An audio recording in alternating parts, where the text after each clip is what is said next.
ಚಾನಲ್ಗೆ ಸ್ವಾಗತ. ಎಲ್ಲರಿಗೂ ಕೂಡ ನಮಸ್ಕಾರಗಳು. ಗೃಹಲಕ್ಷ್ಮಿಯರಿಗೆ ಇವತ್ತು ಒಂದು ಗುಡ್ ನ್ಯೂಸ್ ಒಂದು ಗುಡ್ ನ್ಯೂಸ್ ಬಗ್ಗೆ ಬಾಕಿ ಹಣಗಳ ಯಾವ ರೀತಿ ನಿಮ್ಮ ಬ್ಯಾಂಕಿಗೆ ಬರುತ್ತೆ, ಹಾಗೆ ಒಂದು ಬ್ಯಾಡ್ ನ್ಯೂಸ್ ಇದೆ. ಅಕೌಂಟ್ಗೆ ಬಾಕಿ ಇರೋ ಹಣ ಬಗ್ಗೆ ಹಾಗೂ ಒಂದು ಗುಡ್ ನ್ಯೂಸ್, ಒಂದು ಬ್ಯಾಡ್ ನ್ಯೂಸ್ ಇದೆ. ಅದನ್ನು ಏನು ಅನ್ನೋದನ್ನು ಈಗ ನಾನು ಈ ಒಂದು ವಿಡಿಯೋದಲ್ಲಿ ತೋರಿಸ್ತೀನಿ. ವಿಡಿಯೋ ಇಷ್ಟವಾದಲ್ಲಿ ಪ್ಲೀಸ್ ನಮ್ಮ ಚಾನಲ್ಗೆ ಲೈಕ್, ಶೇರ್, ಕಮೆಂಟ್ ಮಾಡಿ, ಆದಷ್ಟು ಶೇರ್ ಮಾಡಿ ಅಂತ ಹೇಳ್ತಾ, ಕರ್ನಾಟಕ ಕಾಂಗ್ರೆಸ್ ಸರ್ಕಾರ 5 ಗ್ಯಾರಂಟಿ ಯೋಜನೆ ಒಂದಾದ ಗೃಹಲಕ್ಷ್ಮಿ ಯೋಜನೆ ರಾಜ್ಯದ ಗೃಹಿಣಿಯರಿಗೆ ಆರ್ಥಿಕ ಸಬಲೀಕರಣ ದೃಷ್ಟಿಯಿಂದ ಒಂದು ಮಹತ್ವದ ಕಾರ್ಯವಾಗಿದೆ ಅಂತ ಹೇಳ್ಬೋದು.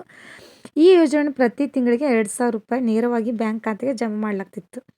ಈ ಆರ್ಥಿಕ ಸಹಾಯ ಮಹಿಳೆ ತಮ್ಮ ಕುಟುಂಬ ಆರ್ಥಿಕ ಜವಾಬ್ದಾರಿ ನಿರ್ವಹಿಸಲು ಮತ್ತು ಸ್ವಾವಲಂಬನೆಯನ್ನು ಸಾಧಿಸಲು ಸಹಾಯಕವಾದರೆ, ಕಳೆದ ಕೆಲವು ತಿಂಗಳಿಂದ ಈ ಯೋಜನೆ ಹಣ ಸಮಯಕ್ಕೆ ಸರಿಯಾಗಿ ಜಮಾ ಆಗದಿರುವ ಕಾರಣ ಮಹಿಳೆಯರಲ್ಲಿ ಅಸಮಾಧಾನ ವ್ಯಕ್ತವಾಗಿದೆ.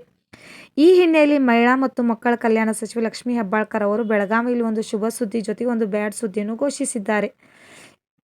ಈ ಯೋಜನೆ ಇತ್ತೀಚಿನ ಬೆಳವಣಿಗೆಗಳು ಮತ್ತು ಸರ್ಕಾರದ ಕ್ರಮಗಳ ವಿವರಣೆ ಯಾವ ರೀತಿ ಇದೆ ಅಂತ ನೋಡೋಣ. ಶುಭ ಸುದ್ದಿ ಯಾವುದು ಅನ್ನೋದನ್ನ.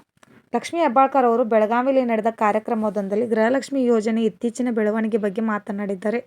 ಹಾಗೂ ಬಾಕಿ ಕಂತುಗಳ ಹಣ ಬಗ್ಗೆ ಸಂಬಂಧಿಸಿದ ಹಣ ಬಿಲ್ಲಿಂಗ್ ಪ್ರಕ್ರಿಯೆ ಈಗಾಗಲೇ ಪೂರ್ಣಗೊಂಡಿದ್ದು, ಶೀಘ್ರವೇ ಮೊತ್ತವು ಫಲಾನುಭವಿಗಳ ಬ್ಯಾಂಕ್ ಖಾತೆಗೆ ಜಮಾ ಆಗಲಿದೆ ಎಂದು ಭರವಸೆ ನೀಡಿದ್ದಾರೆ.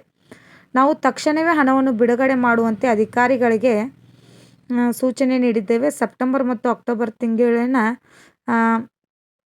4,000 ರೂಪಾಯಿಗಳು ಶೀಘ್ರವೇ ಮಹಿಳೆಯರ ಖಾತೆಗೆ ತಲುಪಲಿದೆ ಎಂದು ಸಚಿವೆ ತಿಳಿಸಿದ್ದಾರೆ. ಈ ಘೋಷಣೆಯಲ್ಲಿ ಕರ್ನಾಟಕದ ಲಕ್ಷಾಂತರ ಗೃಹಿಣಿಯರಿಗೆ ಆರ್ಥಿಕ ನೆರವು ಭರವಸೆಯನ್ನು ಮರುಕಳಿಸಿದೆ. ವಿಶೇಷವಾಗಿ ಗೃಹಿಣಿಯರಿಗೆ ತಮ್ಮ ದೈನಂದಿನ ಖರ್ಚುಗಳು ಈ ಹಣವು ಅವಲಂಬಿಸುವುದರಿಂದ ಇದು ಒಂದು ಒಳ್ಳೆಯ ಗುಡ್ ನ್ಯೂಸ್ ಅಂತ ಹೇಳಿ. ಈಗ ಬ್ಯಾಡ್ ನ್ಯೂಸ್ ಏನಂದರೆ ವಿಳಂಬದ ಸಮಸ್ಯೆ ಮುಂದುವರಿಕೆ. ಆದರೆ ಶುಭ ಸುದ್ದಿಯ ಜೊತೆಗೆ ಒಂದು ಕೆಟ್ಟ ಸುದ್ದಿಯೂ ಇದೆ. ಕಳೆದ 6 ತಿಂಗಳಿಂದ ಗೃಹಲಕ್ಷ್ಮಿ ಯೋಜನೆ ಹಣವು ಸಮಯಕ್ಕೆ ಸರಿಯಾಗಿ ಜಮಾ ಆಗದಿರುವ ದೂರುಗಳು ಕೇಳಿಬರುತ್ತಿದೆ. ಕೆಲವು ಫಲಾನುಭವಿಗಳಿಗೆ 3ಕ್ಕಿಂತ ಹೆಚ್ಚು ತಿಂಗಳ ಹಣವು ಬಾಕಿ ಉಳಿದಿದ್ದು, ಅದು ಆರ್ಥಿಕ ಕಷ್ಟದಲ್ಲಿ ಮಹಿಳೆಯರಿಗೆ ತೊಂದರೆಯನ್ನು ಉಂಟು ಮಾಡಿದೆ. ಈ ವಿಳಂಬದಿಂದಾಗಿ ಕರ್ನಾಟಕದ ಕಾಂಗ್ರೆಸ್ ಸರ್ಕಾರ ವಿರುದ್ಧ ಮಹಿಳೆಯರು ಅಸಮಾಧಾನ ಹೆಚ್ಚಾಗಿದೆ. ಇದರ ಜೊತೆಗೆ ಬಿಜೆಪಿ ನಾಯಕರು ಕಾಂಗ್ರೆಸ್ ಸರ್ಕಾರದ ಬೊಕ್ಕಸ ಖಾಲಿಯಾಗಿದೆ ಎಂದು ಟೀಕಿಸುತ್ತಿದ್ದಾರೆ. ಆ ಆರೋಪಗಳಿಗೆ ಪ್ರತಿಕ್ರಿಯೆಯಾಗಿ ಸಚಿವೆ ಲಕ್ಷ್ಮೀ ಹೆಬ್ಬಾಳ್ಕರ್ ಅವರು ವಿಳಂಬಕ್ಕೆ ತಾಂತ್ರಿಕ ಕಾರಣಗಳನ್ನು ಉಲ್ಲಂಘಿಸಿದ್ದಾರೆ. ಆದರೆ ಈ ಸಮಸ್ಯೆಯನ್ನು ಶೀಘ್ರವೇ ಪರಿಹರಿಸುವ ಭರವಸೆಯನ್ನು ಕೂಡ ತಿಳಿಸಿದ್ದಾರೆ ಅಂತ ಹೇಳ್ತಾ, ನಿಮಗೂ ಕೂಡ ಒಂದು ಗುಡ್ ನ್ಯೂಸ್.